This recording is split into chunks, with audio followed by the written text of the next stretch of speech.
The marble fountain was gently bubbling as I pulled into what was supposed to be my empty lot. But instead of trees and a quiet forest, there it stood. A gleaming new mansion with a circular driveway, a 6-car garage, and an ornate entrance like something straight out of a luxury magazine.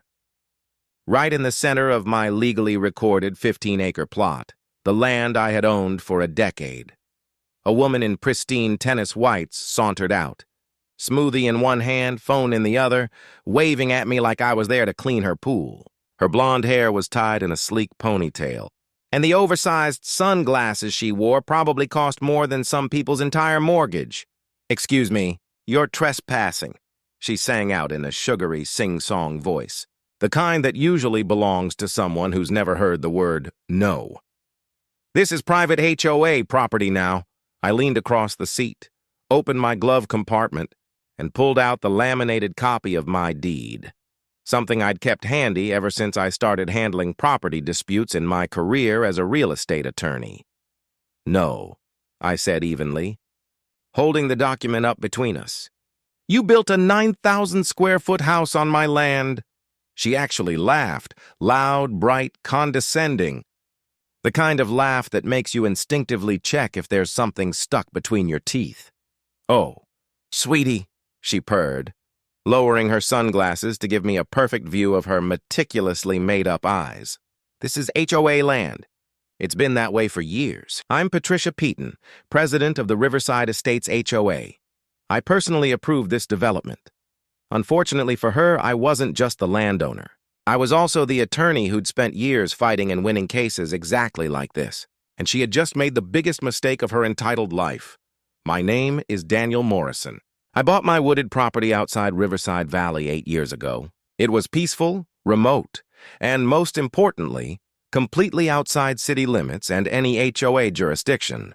I'd had the land surveyed twice, officially recorded everything with the county, and the boundaries were locked down beyond question. 15 acres of untouched forest with a small creek winding through it. I visited a few times each year, usually in the fall when the trees exploded in red and gold. My dream had always been to build a modest cabin there one day, maybe for retirement, a quiet place to escape the noise of my law practice and the city. But over the years, Riverside Valley grew. Developments popped up like mushrooms after rain, and with them came the Riverside Estates HOA. And leading, the charge was Patricia Peaton, a woman who treated the neighborhood like her own personal kingdom. Patricia was infamous in the area for her ruthless enforcement of community standards. She once fined a neighbor $500 for having uneven shutters. Another time, she went after an elderly couple for planting a vegetable garden that, according to her, didn't match the neighborhood aesthetic. She literally carried a ruler to measure lawn height and sent out violation notices if the grass was a quarter-inch too tall. So when her son-in-law, a slick real estate developer named Bradley Harrison, came to her with an idea for an exclusive luxury estate project, she didn't hesitate to set her eyes on the perfect spot: my land.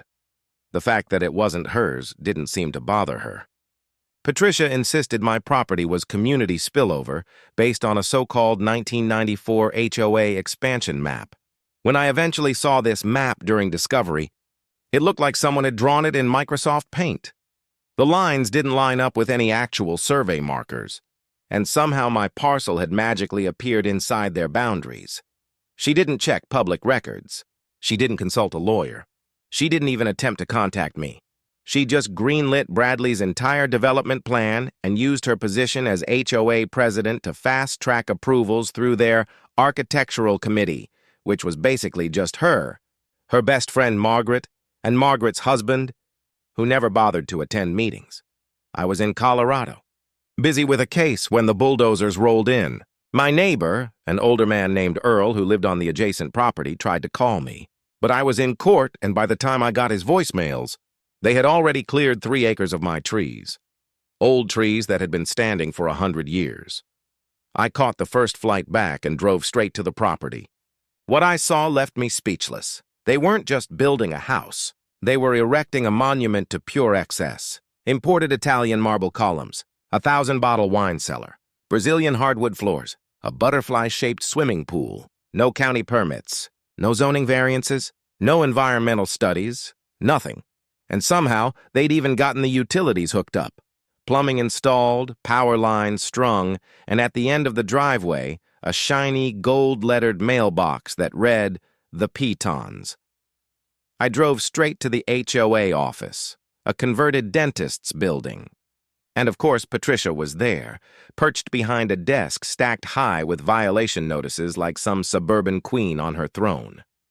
"Mr. Morrison," she said coolly without looking up. "I heard you were back in town. I trust you've seen the improvements we made to that abandoned lot." "My lot," I corrected sharply, setting my deed down on her desk. "The one you've illegally developed without permission." She glanced at the deed like it was the back of a receipt from a grocery store.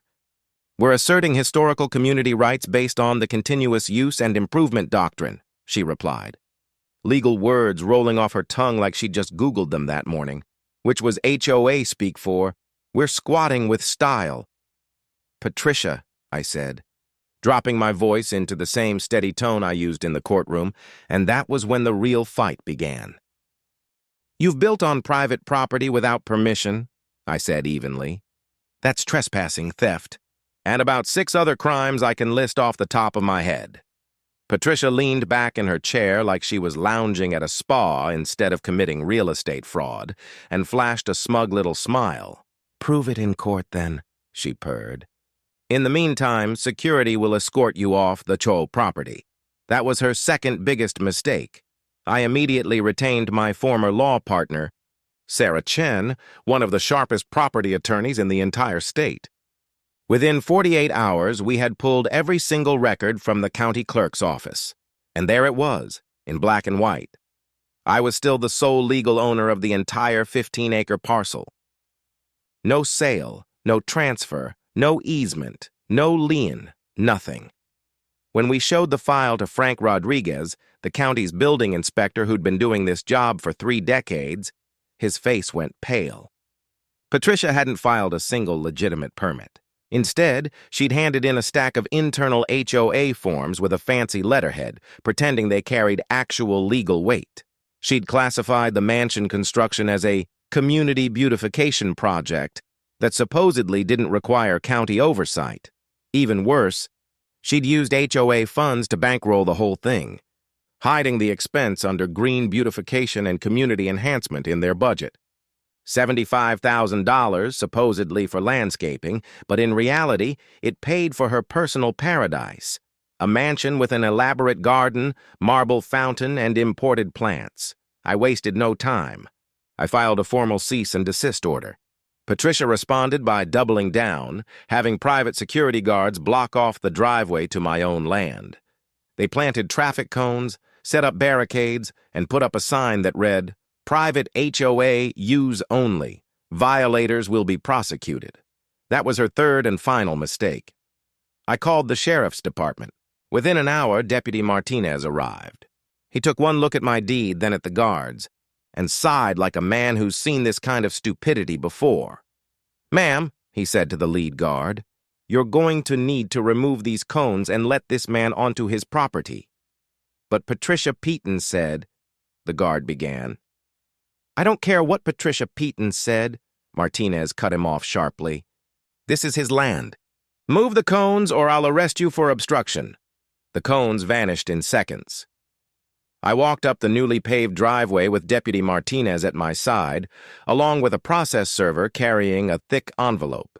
We found Patricia lounging on the faux French patio, sipping champagne with her son-in-law Bradley, like they were celebrating their conquest. "Patricia Peaton?" the process server asked. "Yes," she replied, irritation dripping from every syllable. "You've been served." The moment she opened that summons, the mask cracked. For the first time, Patricia's carefully controlled, smug composure faltered.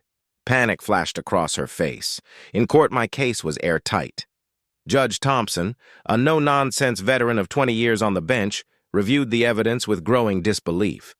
My deed predated the HOA by 14 years. The property had never, at any point, been part of any HOA territory. Patricia's historical map was revealed to be the sloppy, fabricated nonsense it was. Mrs. Peaton, Judge Thompson said, peering over her glasses. "Did you at any point verify the actual property records with the county?" Patricia's lawyer, a nervous young man sweating through his suit, stammered something about executive interpretation of community boundaries. "That's not what I asked," the judge snapped. "Did you check the property records?" Patricia straightened her back like a queen refusing to kneel. "I have executive authority as HOA president to make development decisions in the community's best interest." The judge is unimpressed. Expression said it all. She granted me a full injunction and ordered an independent appraisal for damages. She also stated in clear terms that the district attorney would be well within their rights to pursue criminal charges, but that was only the beginning. I also filed a civil lawsuit against the HOA itself for trespassing, unlawful development, and illegal land conversion. And Sarah, being the tactical genius she was, made sure every single HOA member received notice that their dues had paid for Patricia's personal mansion. The revolt was immediate. An emergency HOA meeting was called at the community center, and the turnout was standing room only. The air crackled with tension. Margaret, Patricia's longtime ally, was the first to break. "I had no idea she was using our funds for a personal mansion," she said, wringing her hands. "She told me it was for community improvement." Then the floodgates opened. Neighbor after neighbor stood up to air their grievances, the $500 fine over uneven shutters, the infamous vegetable garden debacle, the petty citation for the wrong shade of beige on a garage door. "I move for a vote of no confidence in our current president," said Dr. Peterson, a soft-spoken man who'd been fined 3 times for a mailbox 2 inches too tall. The vote was unanimous. Patricia was removed from her throne in disgrace, escorted out of the community center as she ranted about ungrateful peasants and architectural integrity. 2 months later, the civil judgment came down. $2.3 million in damages, plus full ownership rights to the structure on my land. Patricia's personal assets were frozen. The HOA's insurance company refused to cover criminal acts, which meant, in the end, I owned the 9,000-square-foot house Patricia had built for herself. To celebrate, I hosted what I called the Reclamation Barbecue on the marble patio. Every neighbor in Riverside Estates showed up. We grilled burgers and hot dogs, kids splashed in the butterfly-shaped pool, and laughter filled the air, the kind of warmth Patricia's iron-fisted rule had never allowed. At one point, Patricia drove by in her modest new Prius, her luxury cars long since sold to cover legal fees. She rolled down the window and shouted, "This isn't over! I'll sue you for everything." Deputy Martinez, off-duty with a burger in hand, strolled up to her car. "Ma'am," he said casually, "you just rolled through that stop sign. License and registration, please. The ticket was $250. I heard later she tried to fight it and lost. I turned the extravagant wine cellar into a woodworking shop. The marble fountain was replaced with a koi pond I cheekily named Patricia's Folly. The butterfly pool remains, for now, though I'm considering reshaping it into something a little less pretentious. I now spend part of the year living in the mansion Patricia built with other people's money on my land. The irony isn't lost on anyone, especially during the monthly neighborhood barbecues, where laughter and music echo through the same space she once tried to claim as her personal empire. When the criminal trial finally came, it was even worse for her. Prosecutors revealed that Patricia had pulled off similar schemes twice before in other states, though never at this scale. They laid out a 15-year pattern of fraud and embezzlement. The jury deliberated for less than 2 hours. Guilty on all counts: wire fraud, embezzlement, criminal trespass, and conspiracy. The judge sentenced her to 8 years in federal prison and ordered $3.7 million in restitution. As the bailiff clicked the handcuffs around her wrists, Patricia's perfect facade shattered completely. 8 years, she shrieked, her voice cracking. "But I'm the HOA!" "No, Patricia, not anymore.